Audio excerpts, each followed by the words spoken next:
नमस्कार भाई और बहनों, मेरे चैनल पर आपका मैं स्वागत करती हूँ। दोस्तों, कल मैंने पेज नंबर 1, 2 और 3 पढ़े थे श्री रामायण जी में से। आज मैं श्री रामायण जी के पेज नंबर 4, 5, 6 और 7 पढ़ूंगी। तो शुरू करती हूँ। श्री गुरु चरण रज कोमल नयनामृत अंजन है और नेत्रों के दोषों को दूर करने वाला है।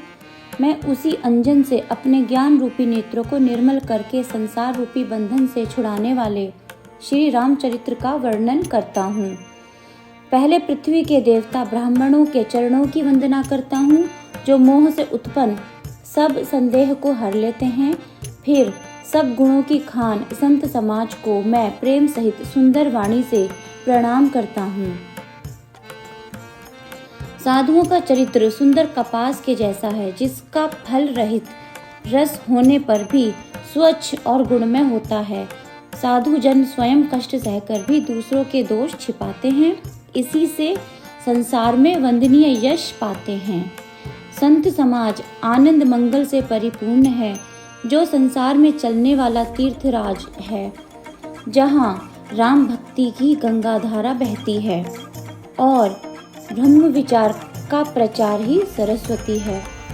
विधि तथा निषेध रूपी जो कर्मकांड की कथा है, कलिकाल के पापों को हरने वाली, सोई सूर्यपुत्री यमुना जी हैं। भगवान विष्णु और शिव जी की कथा ही त्रिवेणी के रूप से सुशोभित है, जो सुनते ही आनंद मंगल को देने वाली है।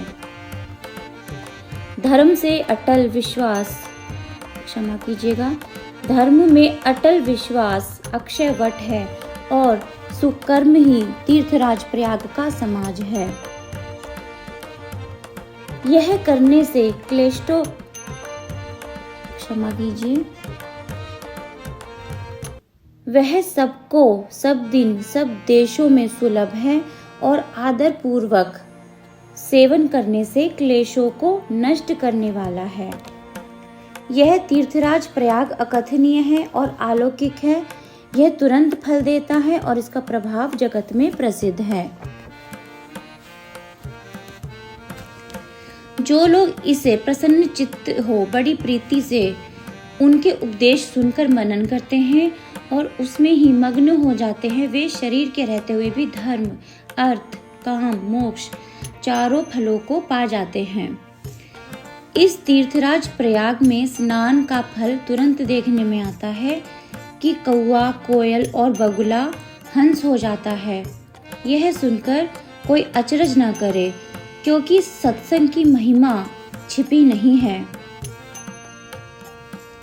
वाल्मीकि जी, नारद जी और अगस्त्य जी ने अपने अपने मुख से अपना जीवन वृत्तांत कहा है। जल चर, थलचर व नभचर अनेक प्रकार के जड़ और चेतन जीव जगत में हैं। बुद्धि, यश, मोक्ष, ऐश्वर्य, भलाई जब जिस उपाय से जहाँ जिसने पाई है, वो सब सत्संग का प्रभाव जानो। लोक और वेदों में भी इससे बढ़कर दूसरा कोई उपाय नहीं है। सत्संग के बिना ज्ञान नहीं होता है और सत्संग श्री राम जी की कृपा के बिना मिलना सहज नहीं है। सत्संगति आनंद मंगल की जड़ है, सिद्धि उसका फल है और सब साधन फूल हैं। दुष्ट भी अच्छी संगति पाकर सुधर जाते हैं, जैसे पारस को छूकर लोहा कंचन हो जाता है। दैव योग से यदि सज्जन कुसंगति में पड़ जाते हैं, तो सर्प की मणि के समान अपने गुणों का अनुसरण करते ही हैं। ब्रह्मा, विष्णु, महेश, कवि और पंडितों की वाणी भी साधु महिमा का वर्णन करते सकुचाती है। वह मुझसे उसी प्रकार नहीं कही जाती, जैसे कुंजड़ा मणियों के गुणों को नहीं कह सकता। उन समदर्शी संतों की मैं वंदना करता हूँ, जिनके मित्र और शत्रु कोई नहीं है। जैसे अंजलि में लिए फूल दोनों हाथों को बराबर सुगंधित करते हैं, वैसे ही संत शत्रु और मित्र दोनों को समान रूप से कल्याण करते हैं।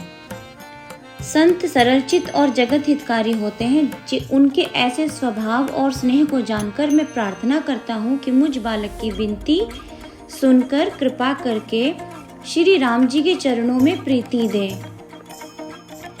अब मैं सच्चे भाव से दुष्टजनों की वंदना करता हूँ, जो बिना प्रयोजन ही अपने हितैषियों के शत्रु बन जाते हैं। दूसरे के हित की हानि ही जिनके लिए लाभ है और किसी के उजड़ने से उनकी प्रसन्नता व बसने से दुख होता है।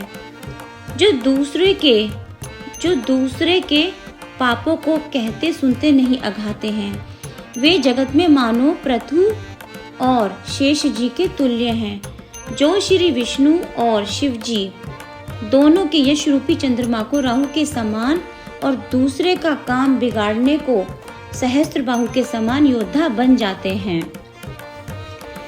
वे पराये दोष को इंद्र के समान 1000 नेत्रों से देखते हैं और पराये हित रूपी घी को बिगाड़ने में जिनके मन मक्खी के समान है। दुष्टों का तेज अग्नि के समान और क्रोध यमराज के समान है।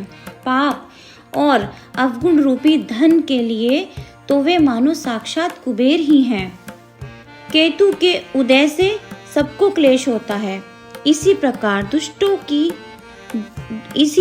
दुष्टों की बढ़ती से सबको बराबर क्लेश होता है। वे कुंभकर्ण के समान होते ही रहे तो अच्छा है। वे कुंभकर्ण के समान सोते ही रहे तो अच्छा है। दुष्टजन पराया काम बिगाड़ने को अपना शरीर तक त्याग देते हैं, जैसे पाला और ओले की खेती को मिटाकर आप भी मिट जाते हैं, ऐसे ही दुष्टजन हैं। दुष्टों की मैं शेष जी के समान मानकर वंदना करता हूँ, जो बड़े रोष से 1000 मुखों द्वारा पराये दोषों का बखान करते हैं।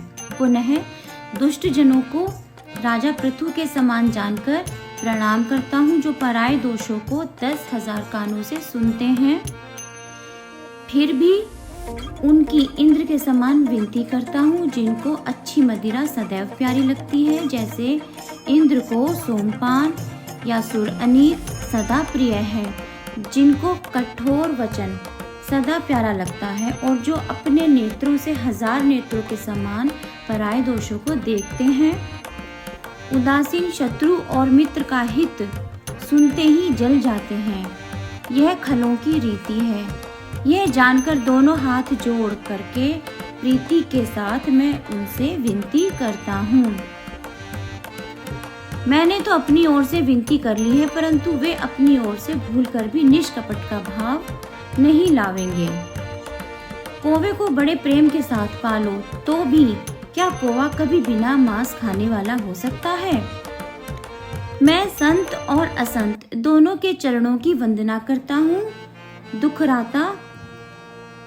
दुखदाता दोनों ही हैं, परंतु दोनों के बीच में कुछ भेद वर्णन किया है।